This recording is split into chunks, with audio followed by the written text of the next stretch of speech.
அனைவருக்கும் வணக்கம். Welcome to tasty masala. அந்த வீடியோ உங்களுக்கு பிடிச்சதுன்னா சப்ஸ்கிரைப் பண்ணுங்கள், லைக் பண்ணுங்கள், ஷேர் பண்ணுங்கள். உங்களுக்கு எங்களோட ஹோம்மேடு மசாலா ப்ராடக்ட்ஸ் வேணால் டீட்டெயில் டிஸ்கிரிப்ஷன் பாக்ஸில் கொடுக்குறேன், கான்டாக்ட் பண்ணுங்கள். வாங்க வீடியோக்குள்ளே போகலாம். இன்றைக்கி நம்ம பார்க்க போகிற ரெசிபி ரொம்பவே ஃபேவரேட்டான எல்லோருக்குமே தெரிஞ்ச பிடி கொழுக்கட்டை தான் நான் இன்றைக்கி செய்ய போகிறேன். நான் இன்றைக்கி அரிசி ஊற வைக்கிறதுலேருந்து டீட்டெயிலாக காமிச்சிருக்கிறேன். நீங்கள் டைரெக்டாக அரிசி மாவு இருந்தாலும் செய்யலாம். வாங்க ஃபஸ்ட்டு எப்படி செய்கிறதுன்னு பார்க்கலாம். நான் இன்றைக்கி ஒரு கப் அளவுக்கு அரிசி எடுத்து நல்லா கழுவிட்டு ஊற வைக்க போகிறேன். பச்சரிசி எடுத்துருக்கிறேன். இப்போ நம்ம இதை நல்லா அலசிக்கலாம். நல்லா அலசியாச்சு. இது ஒரு 2-3 மணி நேரம் வரைக்கும் நல்லா ஊறட்டும். ஃபஸ்ட்டு இதை ஒரு பிளேட் வச்சு மூடி ஒரு 3 மணி நேரம் நல்லா ஊற வச்சிடலாம். நல்லா ஊறி வந்துருச்சு. இப்போ பார்க்கலாம் இது எப்படி இருக்குன்னு. இப்போ நம்ம அரிசி நல்லா ஊறி வந்திருக்கு, பார்த்தாலே தெரியுதுல்ல. இப்போ நம்ம இதை நல்லா தண்ணியை வடிச்சிட்டு ஒரு பிளேட்டில் கொட்டி இந்த மாதிரி வச்சுருங்க. ஃபேன் காற்றுல அடியில் வைங்க. ஒரு 10 நிமிஷம் வச்சா போதும். அதில் உள்ள ஈரம்லாம் லைட்டாக வாடணும், ரொம்ப ட்ரை ஆகக்கூடாது. லைட்டாக அந்த அளவுக்கு இருந்தால் போதும். லேசாக ஒரு ஈரம் இருக்கும்போதே நம்ம அரைச்சிக்கலாம். மிக்சியில் மாற்றி அரைச்சிட்டு உங்களுக்கு காமிக்கிறேன். மாவு அரைச்சிட்டு அதை ஒரு ஜல்லடையில் கொட்டி நல்லா சலித்து எடுத்துக்கலாம். எல்லா அரிசி மாவையும் இதே மாதிரி நம்ம சலிச்சிட்டு காமிக்கிறேன். நம்ம எடுத்து வச்சதுக்கு இவ்வளோ மாவு கிடச்சிருக்குது. கண்டிப்பாக வறுக்கணும். பச்சை மாவாக இருந்தாலும் சரி, நீங்கள் கடையில் வாங்குகிற பாக்கெட் அரிசி மாவுனாலும் சரி, கண்டிப்பாக கொழுக்கட்டை செய்கிறதுக்கு நல்லா வறுத்திங்கன்னா தான் ரொம்ப சாஃப்டாக டேஸ்ட் ரொம்ப நல்லாயிருக்கும். இல்லைன்னா உள்ள மாவு மாதிரி இருக்கும் கட்டிப்பட்டுக்கிட்டு. அதனால் நம்ம இப்போ இந்த மாவை நல்லா வறுக்க தான் போகிறோம். நல்லா அரிச்சு எடுத்து வச்சுருக்கிறேன் பச்சரிசி மாவு. நீங்கள் ட்ரையாக திரித்து வச்சுருந்தாலும் அதையும் வறுக்கணும். இதை நம்ம நல்லா வறுத்து எடுத்துக்கலாம். இந்த மாதிரி நல்லா வறுத்துட்டு செய்யும்போது கொழுக்கட்டை ரொம்ப சாஃப்டாக இருக்கும், டேஸ்ட் ரொம்ப நல்லாயிருக்கும். கண்டிப்பாக ட்ரை பண்ணி பாருங்கள் இந்த மெத்தடில் இருக்கா. நம்ம சேனலில் அதே மாதிரி பனை ஓலையில் கொழுக்கட்டை செய்கிறதும் போட்டிருக்கிறேன். இப்போ இந்த மாவு நல்லா வறுபட்டு வந்துட்டு, மாவு தொட்டால் நல்லா சுட்டு கிடக்கும். அதே சமயத்தில் சரசரன்ட்டு வரும், பார்த்தாலே தெரியும்.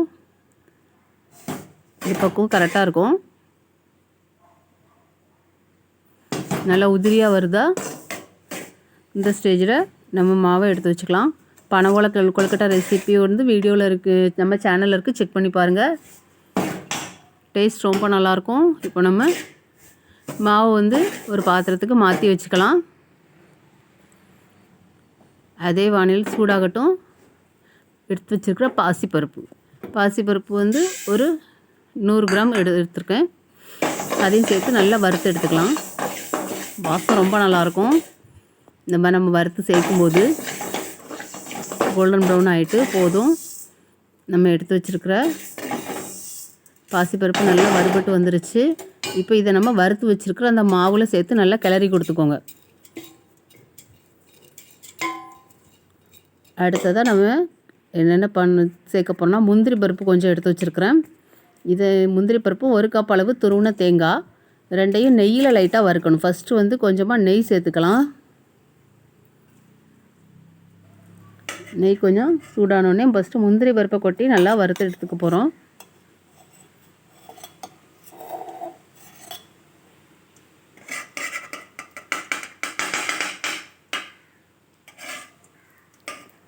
நம்ம இந்த மாதிரி முந்திரி பருப்புலாம் வறுத்து சேர்க்கும்போது அது அங்கங்கே கடிப்படும் போது டேஸ்ட் ரொம்ப நல்லாயிருக்கும். நெய் மெல்ட் ஆகட்டும். இப்போ நம்ம சின்ன சின்ன பீசஸாக கட் பண்ணி வச்சுருக்கிற முந்திரி பருப்பு அதில் சேர்த்துக்கலாம். லைட்டாக வறுபட்டால் போதும். அது அப்படியே நம்மளோட மாவு கூட சேர்த்துக்க வேண்டியது தான். அடுத்ததாக அதே நெய்யில் கொஞ்சமாக தேங்காய் நம்ம துருவி வச்சுருக்கோம்ல 1 கப் அளவு, அதையும் லைட்டாக வறுத்தா போதும். ரொம்ப சரசரன்னு வறுக்கணும்னு கூட அவசியம் இல்லை. நெய்யில் ஒரு 2-3 நிமிஷம் வறுபட்டாலே ஒரு வாசம் கொடுக்கும், அது போதும். அதையும் நம்ம மாவில் சேர்த்துக்கலாம். நல்லா கிளறி கொடுத்துக்கோங்க. இப்போ நம்ம நாட்டு சர்க்கரை எடுத்துருக்குறேன்னா, நீங்கள் வெல்லம், இனிப்புக்கு கருப்பட்டி எது வேணாலும் எடுத்துக்கலாம். அன்றைக்கி 1 கப் அளவுக்கு நாட்டு சர்க்கரை எடுத்து அதே கப்பில் 1 கப் அளவுக்கு தண்ணி சேர்த்து கொதிக்க வைக்க போகிறேன். நல்லா கொதிக்க வச்சா போதும், பாகுப்பதம் தேவையில்லை. நம்ம எடுத்து வச்சுருக்கிற மாவு கூட இப்போ கொஞ்சமாக ஏலக்காய் தட்டி சேர்த்துருக்குறேன். 5லேருந்து 6 ஏலக்காவை தட்டி சேர்த்துருக்குறேன். தேங்காய், முந்திரி, பாசிப்பருப்பு எல்லாம் சேர்த்துருக்குறோம். இந்த மாவை நல்லா கிளறி கொடுத்துக்கோங்க. பாசிப்பருப்பை வறுத்து சேர்த்துருக்குறேன். முந்திரி பருப்பையும் தேங்காவையும் நெய்யில் வறுத்து சேர்த்துருக்கோம்.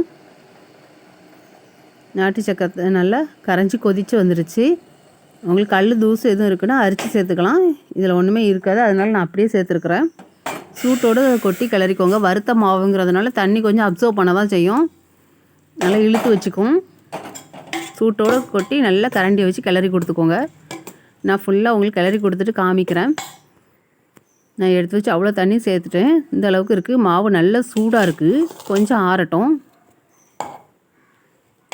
சாஃப்டாக வந்திருக்கு பாருங்கள். கொஞ்சம் சூடாக இருக்குது, கொஞ்சம் ஆறட்டு. இப்போ நம்ம இட்லி பாத்திரத்தில் தண்ணி சூடு பண்ணிக்கலாம். ஒரு பிளேட் எடுத்து வச்சுக்கலாம். அதில் மாவு நல்லா ஆறி வந்துருச்சு. இதை நம்ம பிடி கொழுக்கட்டை மாதிரி கையில் பிடிச்சி பாத்திரத்தில் சேர்க்க போகிறோம். பாருங்கள், இந்தளவுக்கு ப்ரெஸ் பண்ணி வச்சா போதும். ஒரு 10 நிமிஷத்தில் வெந்து வந்துடும். நம்மளோட பிடி கொழுக்கட்டை சூப்பராக ரெடி ஆயிரும். டேஸ்ட் ரொம்ப நல்லா இருந்தது. உண்மையிலே டேஸ்ட் சூப்பராக இருக்கும். கண்டிப்பாக ட்ரை பண்ணி பாருங்கள். எல்லா கொழுக்கட்டையும் இந்த மாதிரி வச்சுக்கலாம்.